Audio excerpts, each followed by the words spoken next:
Hi dears, നിങ്ങളുടെ റിലേഷൻഷിപ്പിൽ പല പോരായ്മകളും ഉണ്ടായിരിക്കാം. അത് സഹിക്കാവുന്നതിൽ അപ്പുറമായി കഴിഞ്ഞാൽ പിന്നെ അതിൽ തുടരുന്നതിൽ അർത്ഥമില്ല.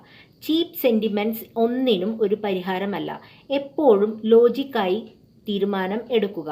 പിന്നീട് ഈ തീരുമാനത്തെ കീറിമുറിച്ച് അനലൈസ് ചെയ്യുവാനുള്ള ഇടവരുത്തരുത് എന്ന് മാത്രം. മറ്റുള്ളവർ എന്ത് വിചാരിക്കും എന്നതിനെ ആസ്പദമാക്കിയല്ല നമ്മൾ നമ്മുടെ ജീവിതത്തിൽ തീരുമാനമെടുക്കേണ്ടത്.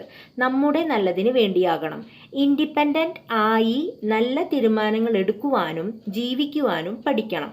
നിങ്ങൾ അവരെ സ്നേഹിച്ചു, അവർക്ക് ഇമ്പോർട്ടൻസ് കൊടുത്തു. അത് നിങ്ങളുടെ നല്ല മനസ്സ്. പക്ഷേ അവർക്കത് മനസ്സിലാക്കുവാനും കഴിഞ്ഞില്ല, നിങ്ങളെ തിരിച്ച് സ്നേഹിച്ചതുമില്ല. അത് ഒരിക്കലും നിങ്ങളുടെ തെറ്റല്ല. ഇങ്ങനെയുള്ള സിറ്റുവേഷനിൽ ഒരു ചോയ്സ് എടുക്കേണ്ടത് നിങ്ങളാണ്. ഈ ചോയ്സ് ആലോചിച്ച് മാത്രം എടുക്കുക. നിങ്ങളുടെ നല്ല മനസ്സും സ്നേഹവും അർഹിക്കുന്നവർ ഒരുപാട് പേർ വേറെയുണ്ട്. അതിൽ നിങ്ങളുടെ മാതാപിതാക്കളും സഹോദരങ്ങളും ഉൾപ്പെടും. അതുകൊണ്ട് തളർന്നിരിക്കാതെ ആക്ഷൻ എടുക്കേണ്ട സമയമാണിത്. Thank you dears.